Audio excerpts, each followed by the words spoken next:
I'm not going to say the name of the restaurant and bar, but it's a fantastic Adelaide institution. And my wife went there last night for a girls' catch-up. I was at home looking after the kids, and she came home and she was almost just depressed, talking to our friend about the impact of the last 12 months on their family business, on their staff.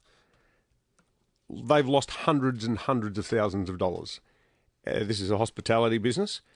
They're open after a fashion at the moment. The chef was working. There are a couple of waiters. You could have fired a cannon across the restaurant without hitting any diners.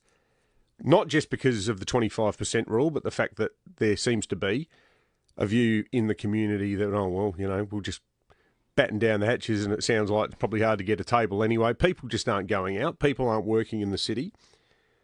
We need, as a community, to have a more serious conversation about the economic impact of lockdowns on businesses, particularly people who are currently working with one hand and one leg tied behind their back in the form of the 25% rule.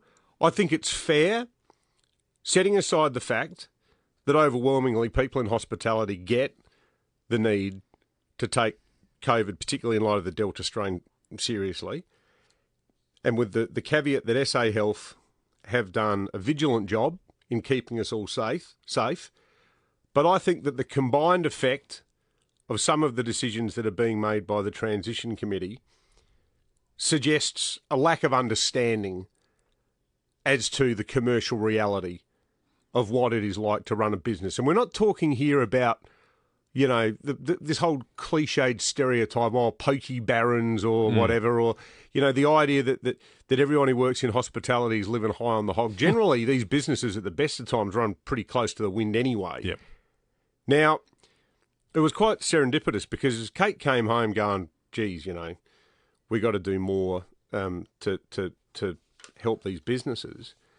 Another friend of mine sent me a text with a link to this amazing statement that Simone Douglas put up on Facebook last night. Now, Simone Douglas is the publican and licensee of the Duke of Brunswick there, fantastic old pub in the southwestern corner of town. She's involved with the Hospo Owners Collective. They speak for over 120 operators, restaurants, cafes in the sector. And this is like a primal scream, what she wrote last night, billed as an open letter to the Transition Committee. Desperation once again drives me to write a letter pleading for the industry I love, as well as those affected with the current restrictions and density caps. I write this as someone with first-hand experience of the damage being done to the collective mental health of our great industry and to the engine room that drives its jobs and its economy. To give you some insight, your emergency cash grant to the Duke of Brunswick paid my rent for the week, but it did not cover the other $24,000 in outgoings in the week you shut me down, nor the stock losses for perishables. It also didn't help any of us this week to trade at 25% capacity, nor will there be any material compensation for being forced to trade at a loss in the interest of an abundance of caution approach on the other side of lockdown because you are worried about the permeability of our borders. Go hard, go early cannot just be the catch cry on the way into lockdown. It must also be the path out if the economy is to survive. The cash reserves we worked so hard to build as a sensible and successful business have long been depleted, and the burden of debt payments for the loans we were told to take on to see us through the height of the pandemic now pose an additional threat. JobKeeper is long gone, and yet we can still send 15,000 people to the football this weekend.